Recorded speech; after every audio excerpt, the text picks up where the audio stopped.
जय माता दी मित्रों 30 जून 2022 गुरुवार से गुप्त नवरात्र आरंभ हो चुके हैं। तो गुप्त नवरात्र के दौरान मां जगतजननी जगदम्बा की श्रद्धापूर्वक पूजा आराधना करने से, विशेष उपाय करने से मां जगदम्बा की विशेष कृपा मिलती है और मनोकामनाएं शीघ्र पूर्ण हो जाती है। तो मित्रों, आज आपको हम बताएंगे कि गुप्त नवरात्र के दौरान आपको मां जगदम्बा को प्रसन्न करने के लिए कौन से विशेष उपाय करना चाहिए।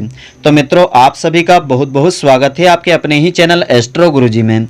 यदि आपने अभी तक हमारे चैनल को सब्सक्राइब यदि नहीं किया हो तो अभी सब्सक्राइब कर लें और बेल आइकन को अवश्य दबाएं, जिससे हमारे अगले आने वाले नए वीडियो की नोटिफिकेशन सबसे पहले आपके पास पहुंचे। आप नित्य नई ज्ञानवर्धक जानकारियां व नित्य का राशिफल हमारे चैनल से प्राप्त करते रहें। तो आषाढ़ मास की गुप्त नवरात्रि दिनांक 30 जून 2022 गुरुवार से प्रारंभ हो गई है।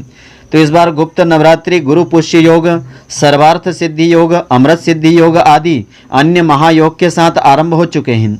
इनको गुप्त नवरात्रि इसलिए कहा जाता है क्योंकि इन 9 दिनों में से तंत्र साधना करने वाले लोग मां भगवती के 10 महाविद्याओं की पूजा को सिद्ध करने के लिए उपासना करते हैं, मां भगवती को प्रसन्न करते हैं। तो गुप्त नवरात्र के दौरान विशेष उपाय करने से मां जगदम्बा शीघ्र प्रसन्न हो जाती है। तो आइए अब हम जानते हैं गुप्त नवरात्र में किस प्रकार से आपको मां जगदम्बा का आशीर्वाद मिलेगा। गुप्त नवरात्रि में मां भगवती को प्रसन्न करने के लिए कमल गट्टे की माला से देवी दुर्गा के बीज मंत्र ओम ऐं ह्रीं क्लीं चामुंडाय विच्चय, इस मंत्र का नियमित आपको जाप करना चाहिए और हवन भी करना चाहिए। ऐसा करने से मां दुर्गा का आशीर्वाद मिलता है और घर में सकारात्मक ऊर्जा का संचरण होता है। जो मनोकामना होती है जगदम्बा की कृपा से वह पूर्ण होती है। तो इस एक उपाय से आपकी जो मनोकामना है वह पूर्ण हो सकेगी। तो शारदीय और चैत्र नवरात्र के साथ गुप्त नवरात्रि में दुर्गा सप्तशती का पाठ करना बहुत ही शुभ माना गया है। मां भगवती की पूजा करने के बाद कवच, कीलक और अर्गला स्तोत्र के साथ दुर्गा सप्तशती के अध्यायों का पाठ करें और कन्याओं को भोजन करावें। ऐसा करने से हर मनोकामना जगदम्बा की कृपा से पूर्ण होती है और माता का विशेष आशीर्वाद मिलता है। और सभी दुख कष्ट को दूर करने के लिए गुप्त नवरात्रि में मां भगवती की 10 महाविद्याओं की पूजा की जाती है। इसलिए इस गुप्त नवरात्र में 10 महाविद्याओं के अलग अलग दिन माता के मंत्रों का जाप आपको करना चाहिए। ऐसा करने से सभी दुख कष्ट दूर होते हैं और आत्मा का शुद्धिकरण होता है। माता का विशेष आशीर्वाद मिलता है, जीवन में बड़े ही चमत्कारिक लाभ मिलते हैं। और गुप्त नवरात्रि में मां भगवती की लाल कनेर से पूजा करें। हवन के समय खीर में शहद मिलाकर के आहुतियां देवें। ऐसा करने से घर में सभी प्रकार की नकारात्मक शक्तियों का अंत होता है और माता के आशीर्वाद से नौकरी, व्यवसाय आदि में उन्नति होती है, मान प्रतिष्ठा की प्राप्ति होती है, कार्य में यश मिलता है। और गुप्त नवरात्र में मां भगवती को प्रसन्न करने के लिए 7 सुई को तोड़ लेवें और फिर कुछ सरसों के दाने और काजल ले लेवें। इसके बाद सभी चीज़ों का काले कपड़े में इनको लपेट करके ताबीज बना लेवें। फिर उनको मां भगवती के आगे रख करके उनकी श्रद्धा पूर्वक पूजा करें। पूजा के पश्चात उन्हें धारण कर लेवें। ऐसा करने से नकारात्मक शक्तियां दूर रहती हैं और सभी अटके हुए कार्य पूर्ण होते हैं। यह एक बहुत ही प्राचीन उपाय है। हालांकि इसका कोई वैज्ञानिक आधार नहीं है, लेकिन प्राचीन समय से ही नकारात्मक शक्तियों को, शत्रुओं को दूर करने के लिए, शत्रुओं का नाश करने के लिए यह विशेष उपाय किया जाता है। तो गुप्त नवरात्रि के दिन सियार सिंगी को चांदी की डिब्बी में रख करके मां भगवती के सामने रख देवें और श्रद्धा पूर्वक पूजन करें।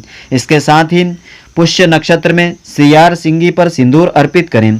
ऐसा करने से आपको कर्ज से मुक्ति मिलेगी, धन के मार्ग आपके लिए खुल जाएंगे, माता दुर्गा का आशीर्वाद मिलेगा, आर्थिक तंगी से आपको मुक्ति मिलेगी।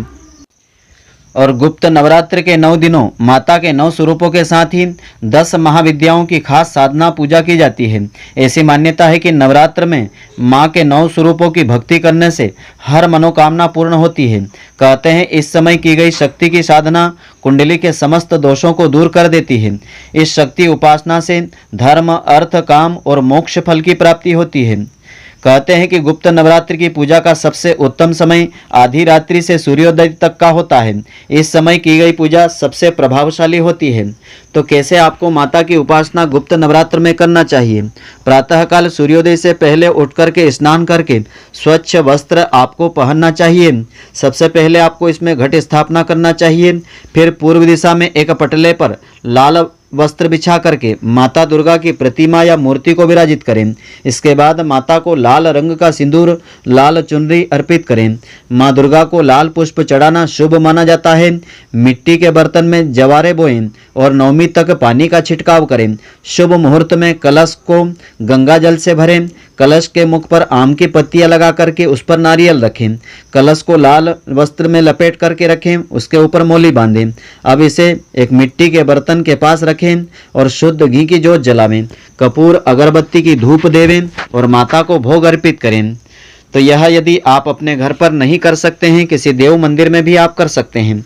और विशेष रूप से 9 दिनों तक माता के विशेष मंत्र का जाप आपको करना चाहिए। तो 9 दिनों तक माता दुर्गा के इस मंत्र का जाप आपको करना चाहिए।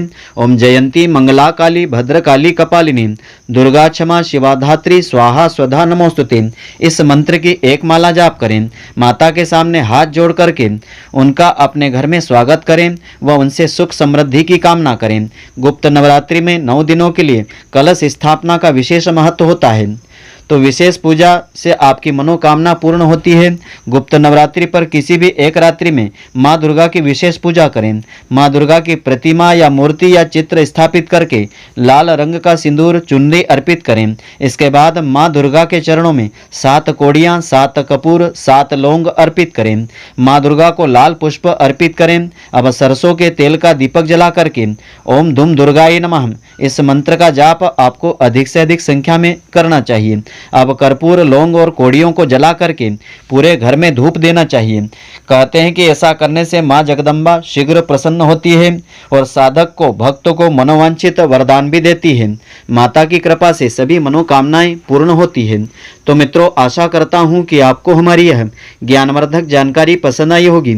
यदि आपको पसंद आई हो तो आप हमारे वीडियो को लाइक व शेयर अवश्य करें। धन्यवाद। जय माता दी मित्रों, फिर मिलेंगे।